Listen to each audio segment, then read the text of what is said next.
Once upon a time, there was a poor woodcutter who lived with his two beloved children, Hansel and Gretel, and their stepmother. They didn't have much. Food was scarce, and life was hard.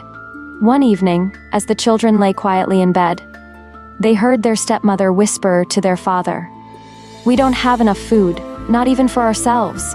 Tomorrow we must take Hansel and Gretel deep into the forest and leave them there." The woodcutter gasped, his heart breaking. "No, I can't abandon my children. I love them too much." But the stepmother insisted, and though he wept, he eventually agreed. Hansel and Gretel, hearing every word, clung to each other in fear. Gretel's voice trembled as she whispered, "What are we going to do, Hansel?" But Hansel, though scared, said softly, "Don't worry, Gretel. I'll find a way to keep us safe." That night, while everyone else was asleep, Hansel quietly crept outside and gathered small, shining white stones under the moonlight, stuffing them into his pockets. The next morning, the stepmother told them, "We're going to the forest for wood." Hansel and Gretel exchanged worried glances but followed. As they walked deeper and deeper into the woods, Hansel secretly dropped the little stones behind them. Each one made a soft clink on the path. When their parents left them in the middle of the woods, Gretel began to cry, tears rolling down her cheeks. "What are we going to do now, Hansel? We're all alone." Hansel smiled gently, though his heart was heavy. "Don't worry, Gretel. Look, the stones I dropped will lead us home." And so they followed the trail of shining stones through the dark woods until, at last, they found their way home. Their father was overjoyed to see them again. "My children, you're back!" he cried, hugging them tightly.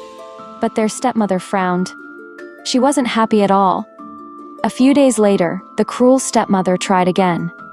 This time, she made sure Hansel couldn't collect any stones. Early the next morning, as they walked into the forest, Hansel crumbled a piece of bread, leaving a trail of crumbs behind. His heart beat fast with hope. But when they turned back to follow the crumbs, they were gone. "The birds ate them, Gretel," he said, his voice shaking, now truly lost. The children wandered the forest for days, hungry, tired, and scared. Their tiny feet stumbled over roots, and their eyes filled with tears. But then, something amazing happened. In the distance, they saw a house.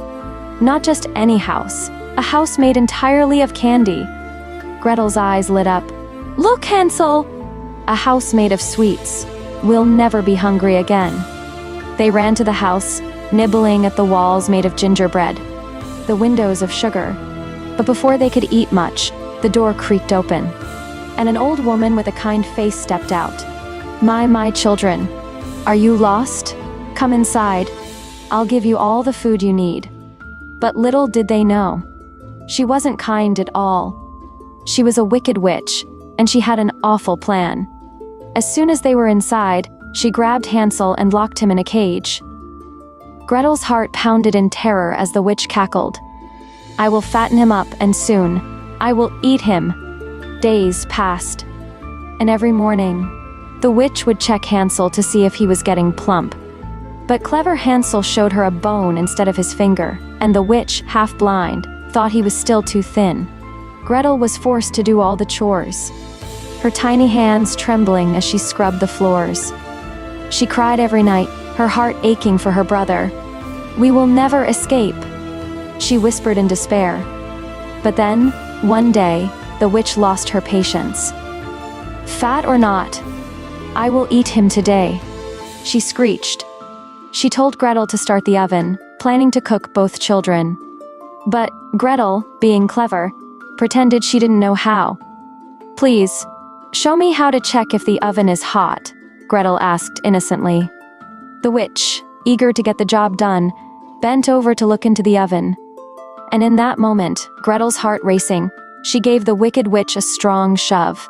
The witch fell into the oven with a scream, and Gretel slammed the door shut. Panting, Gretel rushed to free Hansel from his cage. They hugged each other tightly, crying happy tears.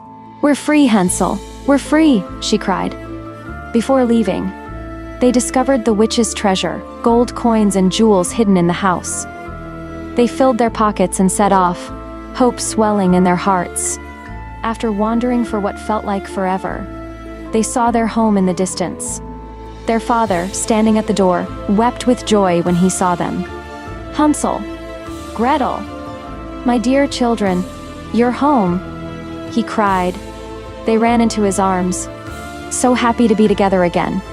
Their cruel stepmother had gone, and with the treasure they brought back, they would never be poor or hungry again. And from that day on, they lived happily ever after.